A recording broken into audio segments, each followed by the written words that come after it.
Hey everyone, and welcome to this comprehensive masterclass explainer. If you're an aviation student or just a massive aviation enthusiast, you are definitely in the right place. Okay, let's jump straight into it. Today, we are focusing our undivided attention on something that is literally the backbone of the industry. We're talking about air regulations, and specifically, we're zeroing in on the airworthiness of aircraft and the DGCA standards. Now, this is the invisible, structural bedrock that allows millions of people to travel safely around the globe every single day. We're going to build a really deep, thorough understanding of these rules today, so get comfortable and definitely get ready to take some notes. Oh, and before we really get rolling, make sure you hit subscribe to the channel for a lot more essential DGCA aviation content just like this. All right, let's take a quick look at our syllabus for today's session. We've got 6 core areas to tackle, and mastering these is absolutely essential for your DGCA exams and, honestly, just for your overall aviation knowledge. We'll start with the backbone of aviation safety. Then we'll move into the ICAO framework, looking closely at Annex 6 and 8. From there, we'll tackle design and certification standards, followed by modern aircraft security features. Then we'll bring it local with DGCA and certificate validity, and finally wrap up with mandatory equipment and our conclusion. So, kicking things off with Section 1, the backbone of aviation safety. I want to start by posing a really fundamental question. What actually ensures that every single aircraft up there in our skies is truly fit for flight? Seriously, I want you to just pause and really think about that for a second. When you look up and you see this massive, heavy metal machine soaring seamlessly at 30,000 feet, what is the actual mechanism, the rock-solid guarantee that it won't just fall out of the sky? Well, I'll tell you right now, it is definitely not magic, and it's certainly not just good luck. It's a highly rigorous, entirely uncompromising system of international standards. This invisible net of regulations is what guarantees safety and reliability. So let's look at exactly what we call that overarching system. And here is the answer. Airworthiness. Now, the technical definition is that it's the state of an aircraft being designed, built, and operated according to the safety standards of its state of registry. But let's actually meticulously unpack that because it's so much more than just a buzzword. This definition actually breaks down into 3 distinct, non-negotiable pillars. First up, designed. This means an aircraft must be perfectly conceived on paper. It has to be mathematically proven to withstand incredible aerodynamic forces long before a single piece of metal is ever cut or a single rivet is placed. It starts with flawless engineering. Second, we have built. The manufacturing process itself has to perfectly, flawlessly replicate that safe design with absolute precision. No cutting corners on the assembly line. And third, operated. Because think about it, even a perfectly built, flawlessly designed plane becomes a massive danger if it's flown outside its aerodynamic limits or if it's poorly maintained by the crew. So all 3 of these, designed, built, and operated, are equally vital. If you remove even one, the whole safety net collapses. And notice that very last part of the definition, according to the safety standards of its state of registration. This is absolutely critical. It means the specific country where that aircraft is legally registered holds the ultimate, final responsibility for enforcing these standards. Building directly on that foundation, we get the Certificate of Airworthiness. This document confirms an aircraft's absolute fitness to fly. And I literally cannot stress this enough. This isn't just some routine piece of bureaucratic paperwork. This certificate is the ultimate, non-negotiable proof of safety and reliability anywhere in the world. Without this specific certificate, an aircraft is practically just a multi-million-dollar museum exhibit. It legally cannot leave the ground. Period. Having this document ensures that every single commercial takeoff you've ever been on is backed by uncompromised, verified airworthiness. Moving right along to Section 2, let's zoom out and look at the global picture, the ICAO framework, specifically Annex 6 and 8. So, to truly understand global aviation, you absolutely have to understand the International Civil Aviation Organization. We call them ICAO, and they operate using these massive regulatory documents called annexes. Let's compare 2 of the most important ones. On one side, you have Annex 8. This addresses the engineering aspects of airworthiness. We're talking the nuts and bolts, the structural integrity, the physical machine itself. On the other side, you have Annex 6. This focuses on operational and safety considerations. So this represents how that machine is actually used in the real world. The operational procedures, the flight manual, the human element in the cockpit. The absolute most crucial point to take away here is that these 2 annexes are not isolated ideas. They completely interlock. Annex 8 builds a demonstrably safe, physically sound plane, and Annex 6 ensures that that specific plane is flown in a safe manner. Together, they create this comprehensive global safety framework that virtually all nations around the world respect and adhere to.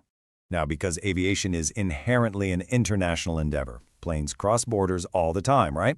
ICAO has a very specific, practical rule to make global travel actually functional. ICAO strongly encourages states not to impose additional operational requirements on visiting aircraft, but, and this is a huge but, there is a very specific condition to this rule. This courtesy applies only as long as the visiting aircraft fully meets the strict standards of its own state of registry and it meets ICAO's global minimum requirements. So let's say a foreign-registered aircraft lands at a busy airport right here in India.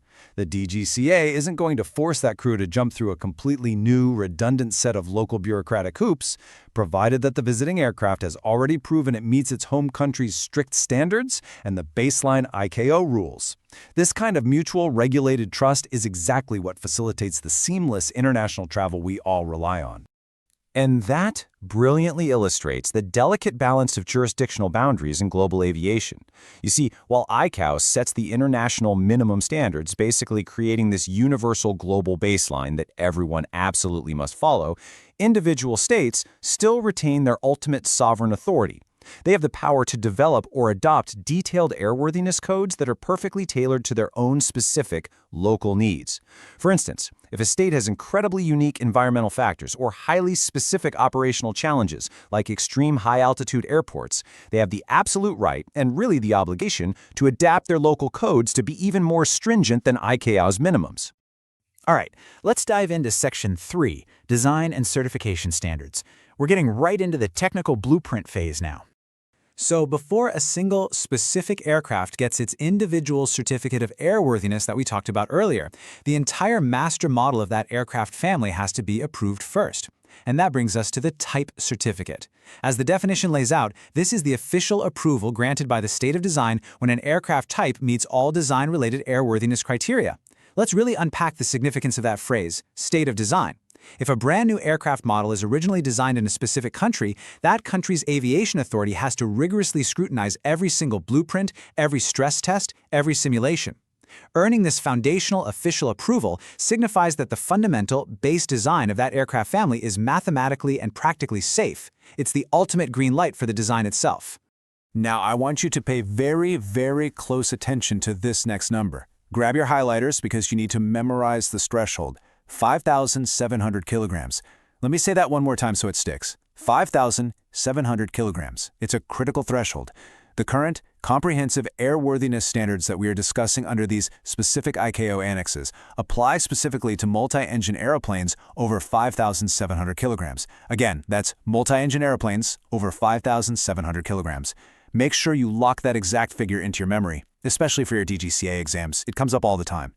So, how exactly does Annex 8 handle all of this immense complexity? Well, it's methodically broken down into 4 incredibly distinct parts. Let's walk through them. Part 1 covers definitions, and that makes sense, right? You absolutely have to speak the exact same technical language before you can even attempt to regulate internationally. Part 2 covers certification procedures. This maps out the very rigorous bureaucratic pathway you have to take to get official approval. Part 3 dictates the technical requirements. This is the heavy stuff. This is where all the deep engineering data and structural limits live. And finally, Part 4 covers helicopter-specific standards. Because, as you can imagine, rotary-wing aircraft have entirely different aerodynamic physics and failure modes than fixed-wing planes, so they need their own dedicated section. Just take a deliberate moment to look at these 4 steps. I really want you to appreciate the sheer volume of meticulous engineering bureaucracy that is actively keeping passengers safe every day. Which transitions us perfectly into Section 4, Modern Aircraft Security Features. We're moving from the paper regulations to the actual physical hardware. Because look, modern aviation safety isn't just about preventing a mechanical engine failure, it's also about mitigating malicious human actions. In direct response to modern security threats, aircraft designs literally have to incorporate specific physical features mandated by these safety standards. Let's detail a few of the major ones. First up, reinforced cockpit doors. This is huge. It ensures the flight deck is essentially an impenetrable fortress during flight, keeping the pilots totally secure from any cabin disturbances. Second, designated bomb-resistant areas. This is fascinating. If a suspicious package is found mid-flight, the crew is trained on exactly where to place it. They move it to a specific area where the aircraft structure is specifically reinforced to absorb and direct the impact outward. And third, enhanced cabin security measures overall. These aren't just polite company policies. They are tangible physical adaptations built directly into the very architecture of the aircraft to counter modern real-world threats. Let's shift our focus locally now for Section 5, DGCA and Certificate Validity. This is where the international framework meets local Indian enforcement. Now, I really want to linger heavily on this table because practical safety management operates on a very specific sliding scale where certificate validity varies directly with the aircraft's physical age. Let's walk through each tier. For an aircraft that is up to 10 years old, the certificate validity is granted for 5 years. For an aircraft that is getting a bit older, between 10 and 20 years old, that validity drops down to 2 years. And for an aircraft that is over 20 years old, it is strictly valid for only 1 single year. I want you to think about the profound logic behind this sliding scale. An aging machine naturally experiences way more wear and tear, metal fatigue, environmental stress, all of it. Therefore, the DGCA explicitly and smartly requires much more frequent, stringent checks on older aircraft to absolutely guarantee they remain at the absolute peak of airworthiness. It's a proactive approach to aging airframes. And who holds the final, ultimate key to this entire local process? The Director General. The Director General meticulously verifies the airworthiness before actually issuing the certificate. I really want to emphasize the absolute, unquestionable authority of the DGCA here. Because honestly, all the ICAO frameworks and international treaties mean absolutely nothing until the Director General locally verifies that the specific aircraft sitting out there on the tarmac meets every single standard.